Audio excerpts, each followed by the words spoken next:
Nah, ini Kiai Imat ini kan Ketua RMI NU Banten. Saya pernah ketemu beliau tahun lalu di Lamongan di Halaqah Ulama Nasional. Beliau menyampaikan tentang gagasan beliau ini dan pikirannya mengenai terputusnya nasab Ba'alawi, kan. Ingin saya juga ikut dalam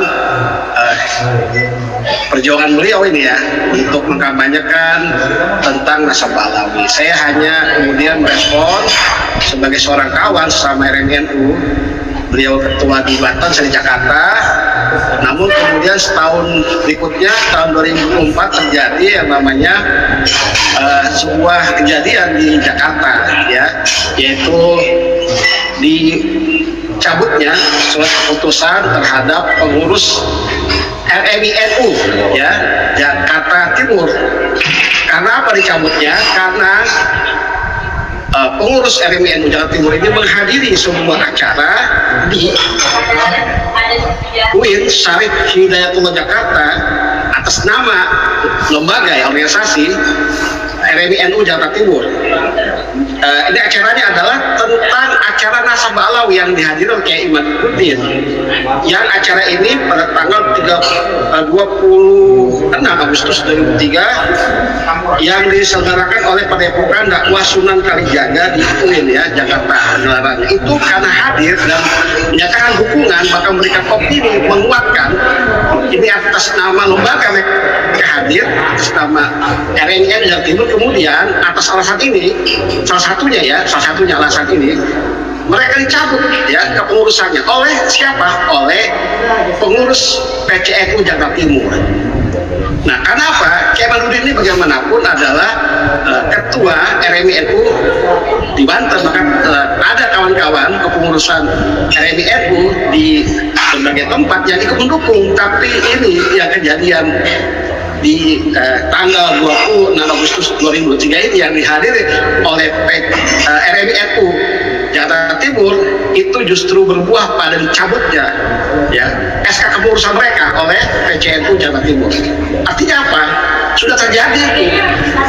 Ya, ini bukan Kiai Imatnya ini mendukung gagasan Kiai Imat tentang pencabutan nasab terputusnya nasab Ba'alawi ini di sebuah acara di UIN, karena datang sebagai atas nama lembaga dan menyatakan resmi itu diliput dan kemudian diviralkan menjadi temuan, dan ini meresahkan di kalangan NU DKI Jakarta atau Jakarta Timur. SK mereka dicabut. Apa artinya? Itu enggak sesuatu yang bukan sesuatu yang luar biasa kalau kemudian muncul gagasan Kiai Imat yang akan dicabut SK dari NU. Karena ini struktur NU. Kita bicara organisasi gitu. Apapun yang kita omongkan hari ini karena kita berada di luar struktur mungkin sebagian kita ya tidak bisa melihat bahwa ini organisasi memiliki satu hal yang harus ditaati, yaitu adanya monitoring dari kepengurusan di atas ya. Kalau Kiai Imat itu kan LBM di bawah ya oleh Gus Fahru sebagai ketua yang membawahi LBM. Nah, ini kan atasannya Gus Fahru secara organisasi. Gus Fahru melakukan evaluasi terhadap Kiai Imat yang melaksanakan NU, dan evaluasi ini ya dirapatkan di jajaran kepengurusan PBNU dan akan menghasilkan apa yang dikatakan oleh Gus Fahru. Kemungkinan bisa terjadi Kiai Imat diberhentikan, dan itu bukan sesuatu yang mengagetkan karena hal ini bukan sekali dua kali. Kasus Kiai Imat Juki Mustafa misalnya diberhentikan sebagai PBNU Jawa Timur karena evaluasi dari PBNU. Jadi ini organisasi NU, bukan PBNU-nya di tingkat PCNU Jawa Timur sudah dilakukan atas persoalan Ba'alawi ini gitu. Di tahun 2023 itu kasusnya. Jadi kita tidak usah kagetan terjadi gitu ya. Oke, Kiki, pertanyaan saya, layakkah sebuah dinamika tentang pemikiran kemudian dilakukan dengan pendekatan secara struktural, yaitu dengan memberhentikan sebuah pengurus? Kan ini sebuah dinamika loh, Kiki. Ya, ini kan evaluasi dari atasan, struktur di atas Kiai Imat gitu ya. Yang di RMI NU Jakarta Timur kan yang mengevaluasi atasannya, yang mengukuhkan mereka, yang menetapkan mereka sebagai pengurus. Jadi evaluasi itu dilakukan, ya tentu ada pertimbangan yang dianggap ya itu mungkin subjektif kepengurusan, ya contoh di kasus Jawa Timur, di RMI itu Jawa Timur mungkin subjektivitas, tapi itu adalah sebuah namanya tindak organisasi yang bagi saya itulah hak daripada atasan untuk dengan berbagai perspektif menyelamatkan NU dan sebagainya. Atasan adalah mempunyai sebuah kebijakan, mempunyai sebuah ketentuan. Tetapi saya bertanya lagi, apakah dengan sebuah perbedaan pendapat, ini kan mekanisme pendapat nih, perbedaan pendapat dilakukan dengan pendekatan struktural kemudian diberhentikan, apakah ini sebuah kebijakan yang bijak atau menurut Anda seperti apa, Kiai Kiki? Ya, kasus Jawa Timur misalnya pemecatan atau pencabutan SK kepengurusan RRI Jakarta Timur atas dukungan mereka terhadap tesis Kiai Imad, ya secara terang-terangan sama lembaga itu sudah menunjukkan bahwa itulah kewenangan. Ada kewenangan organisatoris yang tidak bisa kita kemudian menafikan. Itu mungkin dianggap subjektivitas, tapi evaluasinya mungkin lebih besar yang mencakup masalah tentang ketidakharmonisan nanti yang timbul kalau itu dibiarkan. Saya bertanya kepada Anda, menurut Anda ini layak apa tidak ini kebijakan ini? Nah, ini kembali ya baik, kelayakan itu tadi saya pertanyaan itu Ustaz Yusuf, tapi kembali kepada yang memiliki kewenangan atas jabatan seseorang yang memang dianggap memberikan efek yang buruk bagi organisasi gitu. Itu kan penilaian yang dilakukan oleh Gus Fahrul dengan PBNU terhadap apa yang dikatakan telah membawa nama NU dalam setiap pernyataan-pernyataannya yang itu istilahnya bisa membawa nama buruk gitu. Itu subjektivitas. Nah, saya nggak masuk ke subjektivitas, tapi bahwa ada aturan organisasi yang seperti itu gitu. Itu terjadi sudah di NU Jakarta Timur gitu ya. Bukanlah apa masalah nasab habaib, kepercayaan terhadap habaib Juriyah Nabi itu kan persoalan persoalan orang NU gitu ya, yang perlu dibicarakan. Mau tidak mau itu akan terseret ke sana. Ya, saya begini ya, kalau saya melihat masalah nasab ini kan rame-rame di NU nih, kalau di Muhammadiyah kan nggak ada urusan begini.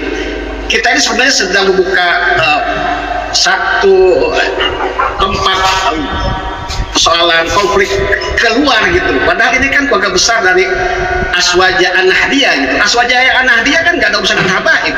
Habaib itu urusannya kita itu. Orang-orang yang beraswaja An-Nahdiyah yang sekarang ini kemudian berkonflik dengan sama An-Nahdiyah, Aswaja An-Nahdiyah. Ini konflik antara Aswaja An-Nahdiyah dengan Aswaja An-Nahdiyah, satunya anti habaib, satu habaib, ini sudah terjadi gitu. Nah, di mana ke posisi peran Nahdlatul Ulama? Kalau saya pribadi kembali kepada kasus yang terjadi di era Guru Marzuki, ya ketika berpolemik dengan Guru Mansur. Nah, Guru Marzuki ini adalah konsul NU Batavia pertama, majelis konsul yang ditunjuk oleh Nahdlatul Syekh sebagai majelis konsul Batavia pertama, berpolemik dengan Guru Mansur. Guru Marzuki ini itu murid setianya Said Usman, ya berpolemik dengan Guru Mansur, ya sama-sama NU. Polemiknya itu tentang ketinggian hilal, ya yang mustahil ru'yah di bawah 7 derajat. Guru Mansur mengatakan hilal harus terlihat di bawah 7 derajat. Guru Marzuki bilang dusta, orang itu dusta. Jadi mengatakan Guru Mansur dusta itu atas pendapat Usman bin Yahya bahwa hilal nggak terlihat kalau di bawah 7 derajat. Nah, ini perdebatannya itu sampai buat risalah, masing-masing buat risalah. Ya, ini ramai perdebatannya, tapi di mana posisi Nahdlatul Syekh ketika itu? Tidak ikut campur gitu. Polemik itu kemudian melahirkan mazhab di Betawi nih, ya di NU Batavia, mazhabnya. Kembali lagi. Ini kan jadi masalah begini, bahwa statement Gus Fahrul itu melihat tidak holistik ya. Kalau kita Kiai Ubaidillah kemarin itu tidak holistik, tidak utuh melihatnya. Padahal dampak ini gitu aja, ada dampak positif kemudian negatif. Nah, mungkin Gus Fahrul melihat pandangannya adalah terlalu melihat sisi negatifnya saja, tidak impact dalam positifnya. Di sisi yang lain juga sama kan, sebuah problem sosial atau kegaduhan di media sosial bukan menanggapi Kiai Iman saja, tetapi kedua belah pihak memang yang menjadi persoalan di sini. Ya begini, ini kan nanya saya pribadi. Kalau nanya saya tentang secara strukturalisasi itu hak daripada atasan terhadap bawahannya gitu kan. Ini struktur NU begitu. Ada evaluasi tentang yang mungkin membahayakan, sudah dievaluasi sedemikian rupa, itu menggunakan NU gitu. Sesama Nahdien misalnya gitu, karena Habaib bukan Nahdien kan gitu. Evaluasinya dari PBNU yang saya tangkap ya dari Gus Fahrur, itu hak struktur organisasi di kepemimpinan NU.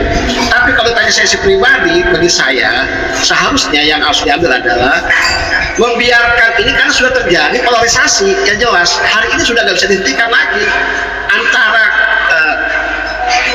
kubunya Kiai Imad ini sudah bukan fikro lagi, sudah harokah ini.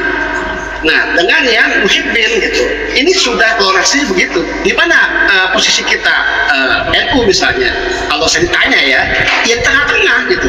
Seperti konflik antara Guru Mansur dan Guru Usman, NU ketika itu tidak mengambil posisi membela salah satu gitu, atau kemudian menyalahkan satu. Biarkan konflik itu adalah terjadi pada wilayah di luar struktur NU gitu ya. Kalau saya pribadi gitu ya. Jadi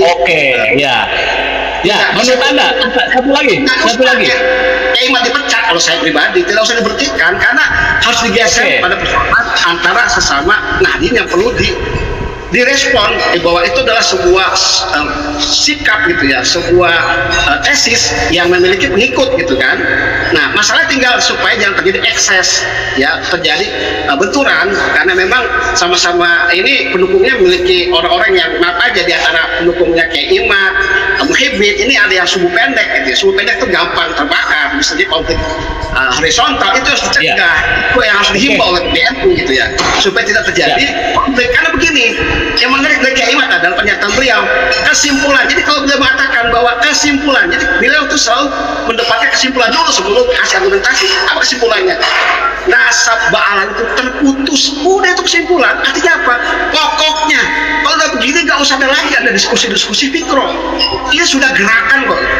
Ini sudah gerakan dan ini bisa. Tapi yang jelas dari kelompok Kiai Imad tidak ada yang isu pendek, Kiai, isunya panjang semua.